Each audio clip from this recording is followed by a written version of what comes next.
Welcome to Boardshop.co.uk. It's another battle of the boards. The Firewire Mashup against the CI Rocket Wide.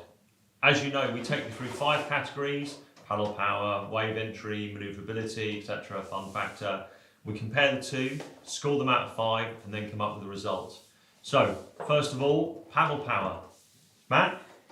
So, as you can see, I've got the wonderful Mashup here. Really good paddle power for a hybrid style board that it's been designed to be. They describe it as a groveler and a hybrid. For UK kind of Europe, it's definitely a hybrid style board. Nice and flat through that section. The volume sits nicely under your chest and then foils down into that rail, so that gives you a lot of speed when paddling out and when you're paddling into waves. So this scores quite highly on paddle power. When you compare the two, the paddle power is actually very similar because the boards, being hybrid type short boards, they have similar traits: low entry rocker, flat sections through the middle, fairly flat through the tail, just enough kick to make sure there's a bit of manoeuvrability there. But in terms of paddle power, they rate just about the same. So we'll give them an equal score on that factor. Next, on to Wave catching ability. Wave catching ability. Go. So it ties in with the paddle power. It's made to get you into waves very easily. Anything from kind of waist high and up, this thing should be getting you in nice and early with a lot of speed. Like Ian just explained, flat entry rocker, which is pretty low here, and then the wide point is slightly forward of centre, sorry. So all sits under your chest. Great wave catching board for the style of board it is. That's why it can be crossover to partly groveler as well, but it's definitely hybrid. The key thing about the wave catching ability, which we favour for the Rocket Wide, is that the Spine-Tech epoxy is very responsive and doesn't feel corky. There is a slight element in the Firewire helium stuff of that corkiness. And the way this board is, the deck is more domed out and the rails are pared down a bit, you've got more volume through the middle of the board. And for some people, if you're surfing it maybe too big, it doesn't feel like the board sits in the water the same way. And so that impacts how the board gets into the wave. So I think really it comes down to construction. The Spine-Tech is so good in terms of that wave catching that it gives the Rocket Wide just a very slight edge. Right, next category. Speed. Speed. There you go. So again, following on from the Spine-Tech construction, this brilliant epoxy construction with regard to how the board gets into the wave, it generates speed so quickly that the way the epoxy stores the energy, releases it as you're coming out of turns, carries the speed really well. And again, because this kind of epoxy slices through the waves a little bit, even if there's a bit of chop or wind, it doesn't really inhibit your speed generating ability.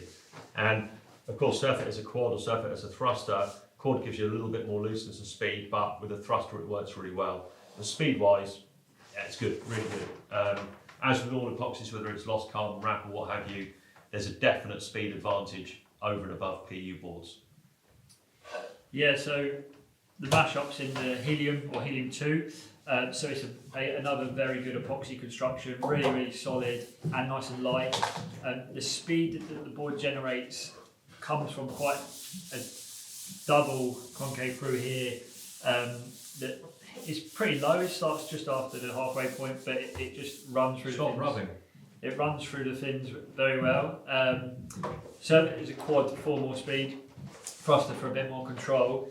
But I find this board to be super quick. It makes surfing the board very easy as well, because for someone who's not a great surfer, generating speed can be the part of the surfing where you bog a rail or you get hung up. It does quite a lot of the work for you, which makes surfing the board easy, and it gives you a lot of speed. So I think this is a strong score for the Mashup in the speed section. I think they come out at about the same. Yeah. Manoeuvrability. Just back to speed, and with every factor, fin positions, fin setups, fin choices will play a big factor as well of this.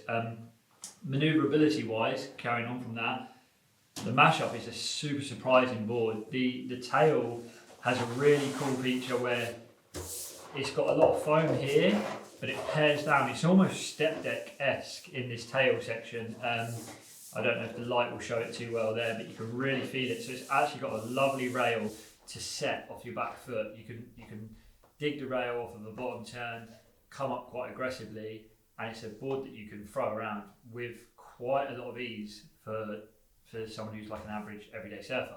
So for me, this is a strong scoring board on manoeuvrability. I think it takes the win. I think, you know, if you've surfed a seaside, that super thinned out knifey tail, which is carried into the Mashup, does give you that extreme manoeuvrability if your foot's right over the fins. It does turn very tight, very hard, and in reality, it probably does just have the edge over the Rocket Wide. The nicely pulled in Swallow still carries a bit of foam, which is probably why the Rocket Wide has the slight advantage in the wave entry side of things and helps with speed generation. And although it's paired down really nicely, the rails harden up right by the fins, and the balance of the board is really, really good, possibly the Mashup just edges it. The most important part of this whole board comparison, though, is the fun factor. Both good boards. The joy of the Rocket Wide is that for most people who haven't given up and moved on to a mid-length looking for a short board, it ticks all the boxes. It's got a great wave range, anything from thigh to a bit overhead, which, let's face it, that's 90% of the waves we ever get to surf.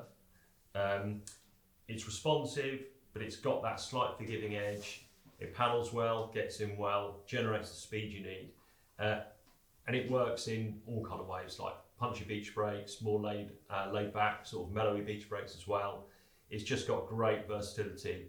And because it generates the speed so well, because it gets you in nice and early, it always gives you that time and that slightly forgiving nature to make the most of your surf. So yeah, it's a really good fun board.